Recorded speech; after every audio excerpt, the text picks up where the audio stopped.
Bhaskar's area YouTube ఛానల్కు స్వాగతం.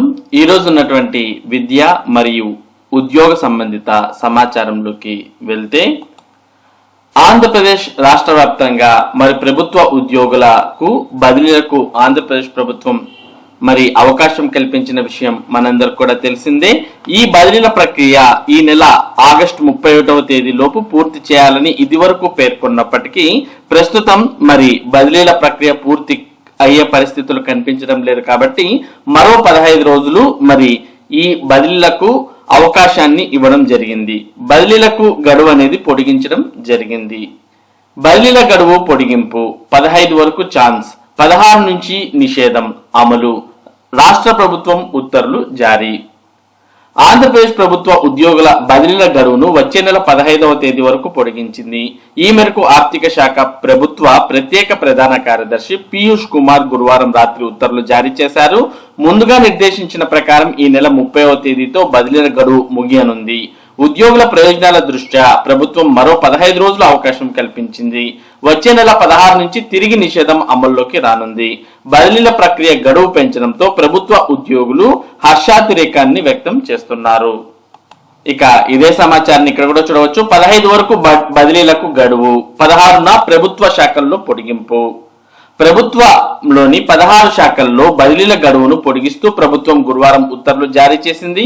Excise మినహా మిగిలిన శాఖల్లో బదిలీలను ఆగస్టు 31 లోపు పూర్తి చేయాలని ఈ నెల 17వ తేదీన ప్రభుత్వం ఆదేశాలు ఇచ్చింది. కానీ దాదాపు అన్ని శాఖల్లోనూ బదిలీలు ఇంకా ఒక కొలిక్కి రాకపోవడం, 1వ తేదీన పెన్షన్ల పంపిణీ ఉన్న నేపథ్యంలో బదిలీలు నిర్వహిస్తే ఆ కార్యక్రమానికి ఆటంకం కలుగుతుందన్న ఉద్దేశంతో గడువు పెంచాలని ప్రభుత్వం నిర్ణయించింది. ఎక్సైజ్ పాలసీని కొత్తగా రూపొందిస్తున్నందున అది పూర్తయ్యాక ఆ శాఖలో బదిలీలు చేస్తామని ప్రభుత్వం వెల్లడించింది. సెప్టెంబర్ 5వ తేదీ నుంచి 15వ తేదీ వరకు ఎక్సైజ్ లో బదిలీలు ఉంటాయని ప్రభుత్వం గతంలో తెలిపింది. ఇప్పుడు అన్ని శాఖల బదిలీల గడువును సెప్టెంబర్ 15వ తేదీ వరకు పొడిగించింది. 16వ తేదీ నుంచి బదిలీలపై నిషేధం అమల్లోకి వస్తుందని ప్రభుత్వం జీవోలో పేర్కొంది.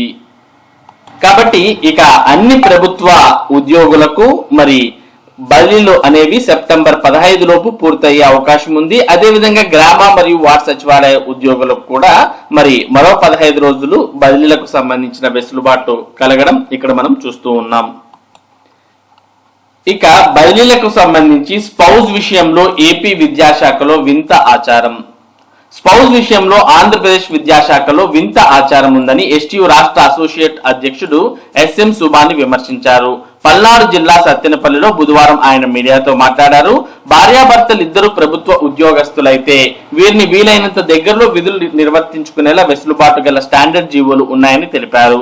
కానీ ఇటీవల నిర్వహించే ఉపాధ్యాయుల సర్దుబాటులో స్పౌజ్ కేటగిరీ వర్తించాలంటే భార్య భర్తలు ఇద్దరు విద్యాశాఖలో పనిచేస్తూ ఉండాలని, వేరే శాఖలో ఉంటే స్పౌజ్ కేటగిరీ వర్తించదని చెప్పడం విడ్డూరంగా ఉందని అన్నారు.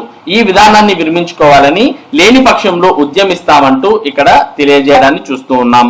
మామూలుగా స్పౌజ్ అంటే భార్య గాని లేదా భర్త గాని మరి ఏ శాఖలో ఉన్నప్పటికీ స్పౌజ్ కేటగిరీలో మరి అర్హత ఉంటుంది. కానీ ప్రస్తుతం మరి విద్యాశాఖలో ఈ సర్దుబాటుకు విద్యాశాఖలో ఉన్నటువంటి స్పౌజ్ కు మాత్రమే అవకాశం ఇస్తామని, వేరే శాఖలో ఉంటే అవకాశం ఇవ్వము అనడాన్ని ఇక్కడ మనకు తప్పుపడుతున్న విషయాన్ని మనం చూస్తూ ఉన్నాం. ఇక 1వ తేదీ నుంచి పాఠశాలల్లో స్వచ్ఛతా పక్కడ్వా. జిల్లాలోని అన్ని యాజమాన్య పాఠశాలలు కళాశాలలు సెప్టెంబర్ 1 నుంచి 15వ తేదీ వరకు స్వచ్ఛతా పక్వాడా కార్యక్రమాలు నిర్వహించనున్నట్లు డిఓ సుభద్ర తెలిపారు. చివరి రోజున 15న బహుమతుల ప్రదానం చేయనున్నట్లు ఆమె ఓ ప్రకటనలో పేర్కొన్నారు. ఇక దిశ పోలీస్ స్టేషన్లు కాదు, ఇక మీదట అవన్నీ కూడా మహిళా పోలీస్ స్టేషన్లుగా మారనున్నాయి.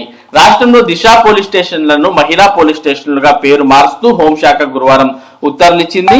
మహిళల భద్రత కోసం వైఎస్ఆర్సీపీ ప్రభుత్వం దిశ పోలీస్ స్టేషన్లను ఏర్పాటు చేసి పూర్తి స్థాయిలో మౌలిక వసతులు కల్పించిన విషయం తెలిసిందే.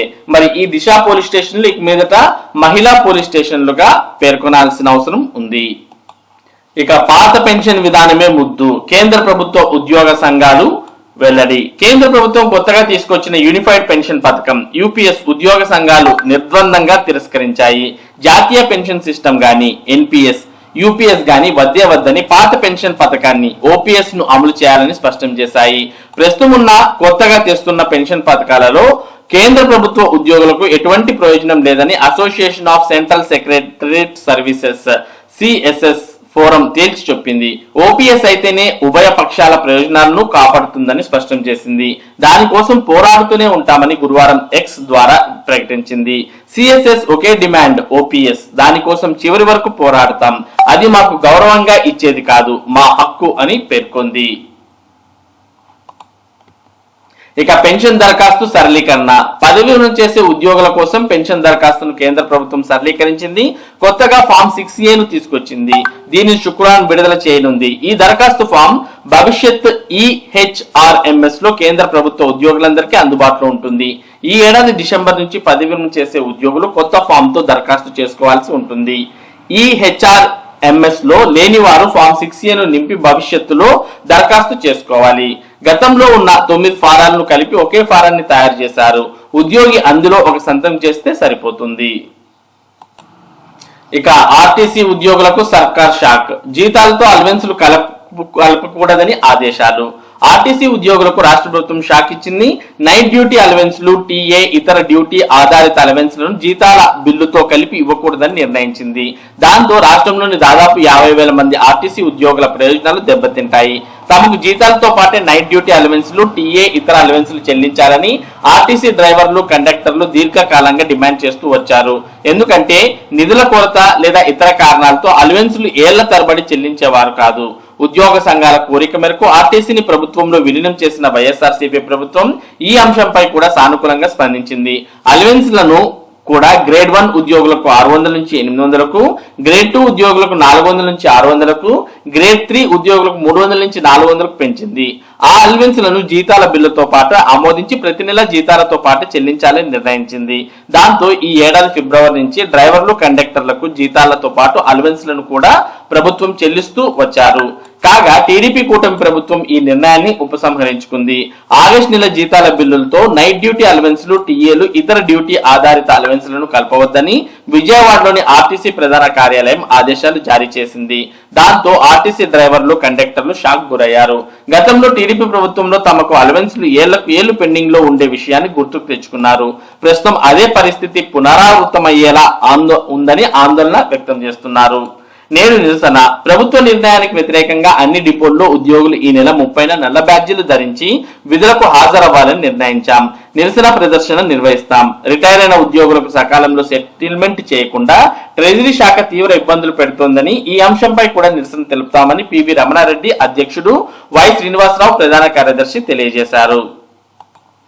ఇక ఆంధ్రప్రదేశ్ రాష్ట్రంలో ప్రాథమిక విద్య తెలుగులోనే ఉంటుంది అంటూ మన సీఎం చంద్రబాబు నాయుడు గారు తెలియజేశారు. జీతం కోసం ఆంగ్లం, జీవితం కోసం తెలుగు అంటూ పేర్కొన్నారు. ఎన్టీఆర్ తోనే జాతికి గౌరవం, మాతృభాష పరిరక్షణకు కృషి చేస్తాం.